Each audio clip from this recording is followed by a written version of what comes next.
Hi there, we're Julie Young and Julie Keating with Growing Families, and we have a question for you. Do you want a happy child?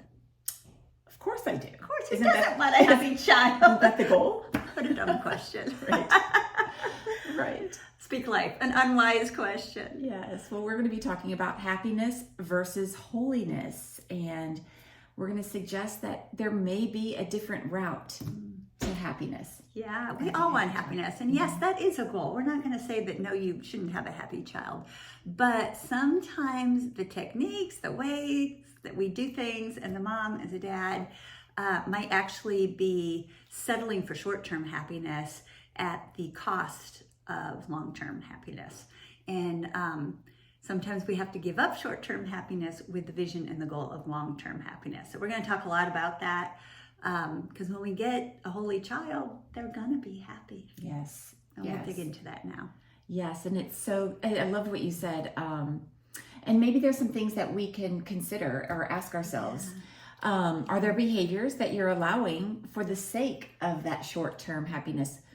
Who wants a temper tantrum, right? No. Who wants a pushback or a rolling of the eyes? So maybe ask yourself, are you giving in to those things for the sake of the character of the child? So true. And so, we do have to say there's context. There are times where you're going to give into that, but we're talking about a general characterization. If we're doing that all the time, that's a problem. And let me tell you, if I have an 18-month-old, I probably, if I could give them a stuffed animal or a little distraction, that's okay. We're not talking about that. Right. We're talking, but there are some things that you can do with an 18-month-old. So again, just keep in mind the context in which we're talking. Yeah, exactly. What else? Do I try to rescue my child because I don't want to see them hurt? Yeah, that's good. Yeah. And I also think it's really good to ask yourself, what is my yes communicating to my child? Is this a path that I want to go down? And am I thinking about the end in mind? And so what is your yes communicating? That would be a good question to ask. Yeah, I always hear Anne Marie say, begin as you mean to go. So true. Yeah, begin as you mean to go. And I think another one, I know for me, Enneagram 7, and I've talked to a lot of other moms. I mean, of course we want our child to like us in the moment. What mom wants to get a rolling of the eyes or maybe just that feeling of, oh, my child doesn't like me right now. And I think it's important that we identify maybe why those things are triggering us, because the long-term gain is far greater than that moment. Of course, your children love and like you, but it's actually going to help them with respect and honor towards you, even if you have to say no in that moment. Yeah, and I'm just thinking long-term. We have adult children. We have some children who are married, and we are now in the friendship phase of parenting with those adult children. And it's sweet. It is so sweet, but it took a lot of hard work to get there. And it took some wise people telling us when they're 3, 4, 5, 10, 12, 13, they're not your friend. That's not the point. You are still the parent. You are parenting for their holiness and working on that. And then you will have a happy adult child who you can be friends with. But it takes a lot of work up front. Yes. And I think there's that lie out there to think that, oh, my child wants that Disneyland dad, the fun mom, all of those things that we think that the child needs, when in reality, they're going to choose a path, a parenting, a style that leads them to holiness. And I think that's what we're going to be talking about, but we have to be careful what we get into thinking about. Right. And please hear us. Julie is a really fun mom, but there is a time and a place. We can't be, like you said, the Disneyland mom or dad all the time. Yes. And I love that happiness gives them what they want for the sake of a counterfeit peace. Yeah. Avoiding that, all of those things, the rolling of the eyes, the stomping of the feet, which are character issues that we'll discuss in another time. Yeah. But holiness says train and respond, not react, but respond in a way that teaches honesty, empathy, compassion, kindness, patience, gentleness, respect, honor, and self-control. And when we give them these things, they have a far greater happiness over the course of the lifetime. Yeah. Oh, that is so true. We do them a really big disservice if we're focused on their immediate happiness right now and just trying to avoid all conflict during the day. I mean, I'll have to say, I don't love conflict. I would I'd like to avoid it all. But if we are avoiding all conflict, it's really doing them a disservice, and keeping that in mind that sometimes we have to go through some conflict to get a greater result, to grow in character. And I just think of my own spiritual journey and just growing in my character, and some of the things that I've had to go through. There's been some conflict. I've had to, go to people to learn a lot of really hard lessons, but it has grown my character. And it's the same with our kids. It's so true. And I think there's times that you think about, am I characterized by this? I remember when I was pregnant and going through a very difficult time where I was on the couch and I had 2 little ones. And, I was putting on a few videos, longer videos. And I remember somebody just speaking into that and saying, this is not what you're characterized by. This is a short-term need that you have right now, and just recognize it. You're looking for a babysitter right now, but it's going to end. That's not going to be our lifestyle. And I think, these things, the iPad, the phone, all of those things definitely bring immediate satisfaction to a child and eliminate a lot of conflict. But are you characterized by using those things? And so just to keep that in mind, what are you being characterized by? And it's okay to say no sometimes to your child. I think we who wants to, but right, it's okay. Right. I remember as a young mom when my child would ask me a question to do something, to watch a movie, something like that. And I would catch myself trying to think of what answer would keep the peace, what would make them happy. And thinking, no, and knowing I'm going to say no, and there's probably going to be tears, and I need to be ready to do something with that. And we can talk in another podcast about what to do with that. I think there's seasons where they're like little bombs ticking. And you're like, okay, how do we not ignite it? So I don't want to start we the know, timer. we've had young children, so.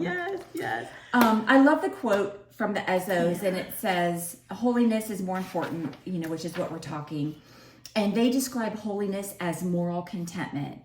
And when you get the holiness, you give your children something far greater than happiness. They learn a lifestyle of moral contentment. So good, yeah.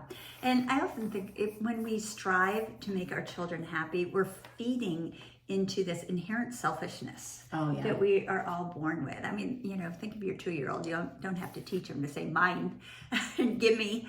And it's our job as parents. I always often think of them as this, we're given this beautiful diamond that's really, really rough. And it's our job as parents to do some polishing. We can't polish them completely. They have a whole lifetime. And the Lord is the one who is doing most of the polishing, but he entrusts us with a lot of that. Yes. And so we're doing some of that polishing and trying to smooth out some of that selfishness. Their happiness can be fleeting and momentary. I mean, anyone who has a 2-year-old knows that 2-year-old can be happy and then tears and then happy in a second. It's just fleeting so quickly. And if we are trying to curb all actions that produce the tears, the discontent, then we're building a world around our children that is false, that is fake. And at some point, they're going to get out into the real world and realize not everyone else is going to do everything to make them happy. They're going to go to school one day and realize their teacher, their peers are not as concerned about their happiness as maybe mom was if they lived in a child-centered home where mom was really concerned about their happiness. So I hope you see that when we're so focused on keeping the peace at all costs as moms, we are really harming them. Yes, it's so true. And it creates a sense of idolatry. Yeah. We're elevating them so high. So it is a big caution. And I love what the material talks about is our culture perpetuates a romantic ideal of happiness that's truly difficult to achieve. True. When we're striving for that, we communicate that immediate happiness is what happiness is all about. And there will always continuing to be chasing after something that is not going to make them happy. Yeah, that isn't real. It's a facade. It's false. Yeah, so true. So let's give some examples. Yeah, so let's break it down. So let's start with maybe a 2-year-old, a 2 or 3-year-old, something like that. How can we encourage holiness over their happiness? Can I even go back further? Because I'm thinking of the Prep for Parenting material. Oh, yeah. Okay. When a mom is establishing a schedule feed, wake, sleep, right? We are putting our children on a schedule. We are being parent directed. That in and of itself is communicated that mommy knows best, and not letting them to be led by their what they think is best, and because they're going to want to suck on something all the time, or they're going to want to eat all the time, and so that they are not capable of discerning what is best for them. And so when we are establishing that pattern, we are in a sense teaching them that there's better than that instant gratification. So I think when you're applying those principles, don't underestimate them. Yeah, beginners you need to And then we just build on them. And so they're applying healthy boundaries with your children, rotating them throughout the day. Okay, we're going to play on a blanket. We're going to fold our hands before mommy serves the dinner. And so, you have the dinner and you just say, fold your hands, and you just kind of require it. Gratification. Yeah. That baby that sees the food on the plate, they're like, I remember the child in the high chair. It's like, give me that. But yeah, just even 5 seconds of helping them fold their hands and thank you, Father God, for this food that you've given to us. Amen. Mm-hmm. And then eating. And then eating. Yeah. I mean, really, 5 seconds. It's not much, but it's teaching them.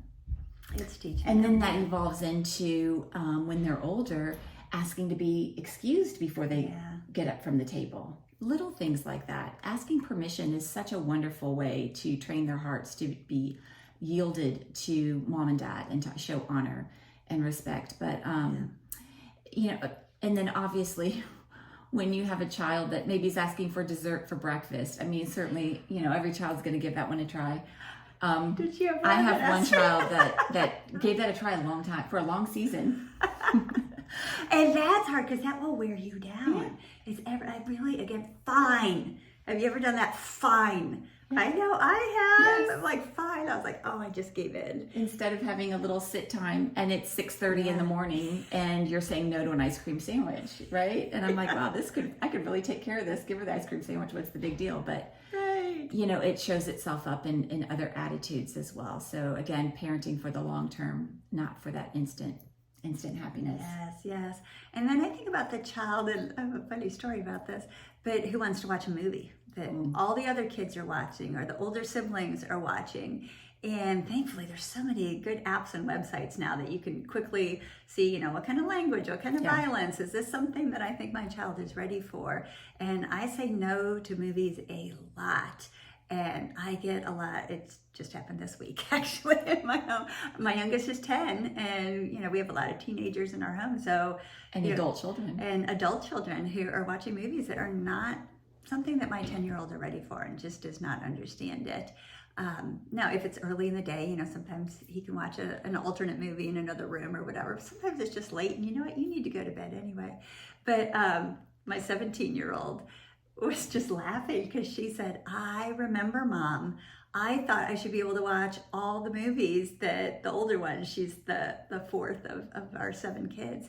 She says, I was so mad at you. I knew I was ready to watch those movies. I don't know why you thought I couldn't watch them. And we're talking when she was like 7, 8, 9 years old. And now that she's one of the older ones that gets to watch the movies and I'm saying no to the 10-year-old, she's like, I totally get it now.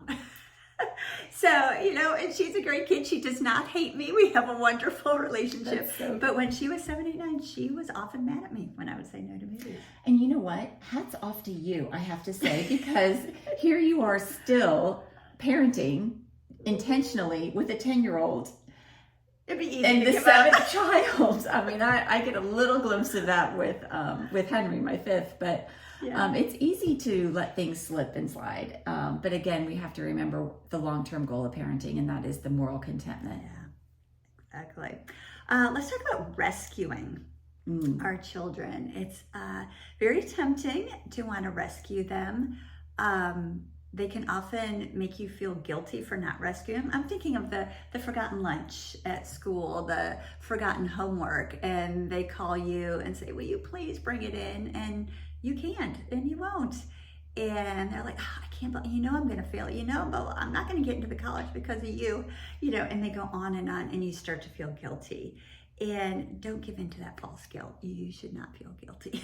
You are teaching them responsibility, and you are thinking you have a long-term vision that yes, they may get mad at you, they may make you feel guilty, but this is a great time to teach a lesson. You're not going to be mad at them, but you're just going to say, you know what, this was a good lesson, and how can we next time, what steps do you think we can do to help you to remember to bring your homework, to remember your lunch, or whatever it is. So we always want them to know we're on their side. Yeah. We're still championing them. It's not like, that's your problem, not mine. I don't mean that attitude, but it's, you know, that is such a bummer that you forgot that. What if we were to put a sticky note on the door that goes down to out to the garage, and so we would see that and it would say lunch.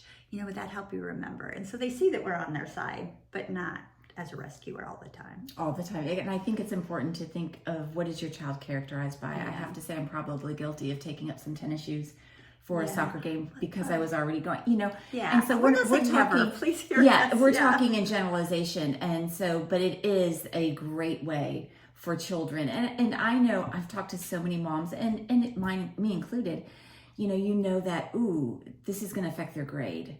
Mm-hmm. But really, what are we parenting for? You know, in sixth grade, whether they get an A or a B or a B or a C, or are we looking at training their hearts? And so we have to big picture. Yes, we're not just rushing them through a lot of developmental milestones. We are training hearts. Yeah, I remember. I mean, there have been some incredible studies about what makes a child successful in college, and it wasn't necessarily that, you know, they got all straight A's and took every prep course you could or whatever it was. It was their character. Yes. When they have really good character. And so keep that bigger picture in front of you as you're parenting. And delayed gratification is okay. That was my son's, he's 17, his word for the year last year. I thought that was really interesting. On his own. On his own. And I think he's characterized by waiting, especially being the fifth child, you know. You know, not getting things instantaneously, but that was his word for the year. But it's okay if other people have a phone and they don't. It's okay if, you know, someone has a car. I mean, we're sharing cars. Boy, that's humbling for late teens, you know, to be sharing. And but it's all good. It's good. It's what the Lord has for our family, and being okay with that. And I see my kids learning great character from it. Absolutely. Mm-hmm. Yeah. Be careful of what everyone else is doing or has, and think through, is this going to be good for my child? Yeah. It really takes stopping, especially when they come to you. Everyone else is watching, everyone else. And I love when our children face, you know, the teacher that is disappointed in them because they can't participate in the soccer, you know, or there's a little bit of pain. I think it's so healthy. I think in middle school and in high school, when we rush to our children to rescue them, we are taking away for them to experience God. Yeah. And if we can use those pain points to point them to the Lord, and let's see what God does in this, and using them as teachable moments, I think it's just such a wonderful opportunity. And I think about some of the greatest things that I've learned as a Christian have been through trials. Mm. And so it's okay. It's okay for our kids to experience some pain. Mm-hmm. It digs their roots a lot deeper. Mm-hmm. And I often think as I'm parenting, I am modeling in an imperfect way, admittedly, my relationship with Father God to them. I'm not my children's father, obviously, but their mother. And God does not answer every single one of my prayers to make me happy. No, He disciplines us. He disciplines us. Sometimes he does give me what I want. I'm like, this is amazing, thank you. But it's a deeper joy. And sometimes He says, or not yet. And I'm like, oh, but God, it'd be so fun, but whatever. And God's like, I know, Julie, but I'm more interested in your heart than in making you happy right this second. And so I think having that picture and that perspective in mind is always helpful. So good. So true. Let's talk about how do we ensure or help guide, how do we help parents lean towards parenting for holiness versus happiness? Yeah. So when we pursue our own holiness, you know, there's a lot of ways we can do that. We could do a whole podcast on that, but make sure that you are pursuing your own holiness first as you're expecting your children to be pursuing holiness. And examine your heart. I know I had to do this different times in my parenting. Why am I wanting to avoid conflict with my child? What is behind that? What is behind my tendency towards permissive parenting? And I uncovered some interesting things that were deep rooted. And so it helped me to go back and kind of face some things and kind of come to a place of truth. And so I'm not carrying that into my marriage and on our parenting. So good. Hard, but good. A third one that you can do is cast vision with your spouse. And I have a spouse who loves to do that. It was hard for me to get on board, but I've learned and I do love it. But where are you going? Yeah. What do you want to see in your child? Write it down. Talk about it on date night. We have a journal of things that we're trying to achieve with our children. And so it really helps when we say no to things to go, I'm saying no to this because I want this to be a yes for you down the road. And learn how to apply age-appropriate discipline and consequences. And it's not just about that. It's also about filling love tanks. And that's part of a whole series, the Life Series curriculum. And so we encourage you to sign up for a class. So good. It kind of breaks a lot of this down. But I think it's important that we know what tools are in our toolbox and when to use them. Yeah, definitely. Learn how to reach the heart of your child. And Julie mentioned the classes. If you go to growingfamilies.life, you can find on there all sorts of videos. There are online classes that you can sign up for. Really helpful to get even deeper teaching to what we're doing here and to have leaders who can disciple you through it all, and other class members walk on the same pathway with you. It's great. I love bouncing ideas off Julie. I know. Yeah, I appreciate the same. So hopefully those things are helpful for you. Yeah, definitely. And we always want to begin and end everything that we do for our children in prayer and asking the Lord, help me to get the heart of my child, to parent for holiness instead of happiness. I've had a child tell me one time, you just don't want me to be happy. And I say, no, I really don't. I want you to be holy. Then you'll be happy. Our kids have heard that like 900 times. And so don't be afraid to tell that to your kids and let them get that into their brain. They're like, I know you don't want me happy. You want me holy. Then I'll be happy. That's right. Yes. And it's okay to be consistent and saying no. Yes, exactly. All right. Bye-bye.